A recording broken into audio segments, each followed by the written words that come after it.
In today's video, I'm going to teach you how to glide apps. We'll walk through creating a no-code app from start to finish so you can launch something functional and polished without writing a single line of code. First, head to the Glide Apps official website and sign up for a free account. Once you're in, click New Project to begin.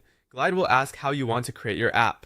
You can build from a spreadsheet, pull from Airtable, start with a ready-made template, or begin from scratch. Templates are great if you want a quick starting point, while a spreadsheet or Airtable is ideal if your data is already organized. Starting from scratch gives you maximum flexibility. Next, connect your data source. Glide works smoothly with Google Sheets, Excel, Airtable, BigQuery, or you can use Glide tables built right inside the platform. Whichever you choose, make sure your columns are clearly labeled, since Glide uses those headers to power components and screens. After connecting, Glide automatically generates an initial layout. Give it a moment to build your starter app. Then customize it so it feels like yours. Update the app name, set your colors and branding, and refine your layouts. Adjust tabs and navigation to match the way you want users to move around. Swap in images and icons that fit your brand.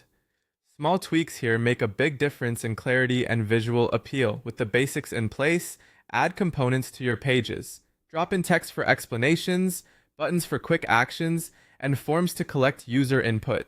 Use lists to display collections, charts to turn numbers into insights, maps to show locations, and images to showcase visuals. Each component can be bound to your data so it stays in sync. Open the data editor to organize and manage your information. This is where you'll review fields, correct labels, and make sure everything is structured the way your app needs. Clean data keeps your UI predictable and your logic reliable.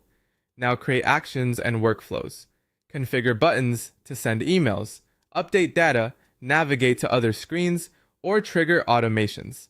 For example, a form submission can write a new row, then route users to a confirmation screen, and optionally send a follow-up email. Preview your work with the live mobile and desktop previews. Test every button, form, and workflow to confirm the right data changes and screens appear as expected. When you're happy, click Publish to make your app live. Finally, share your app via a public link, a QR code, email invitations, or an embedded website link. If you outgrow the free tier, upgrade for more users, custom domains,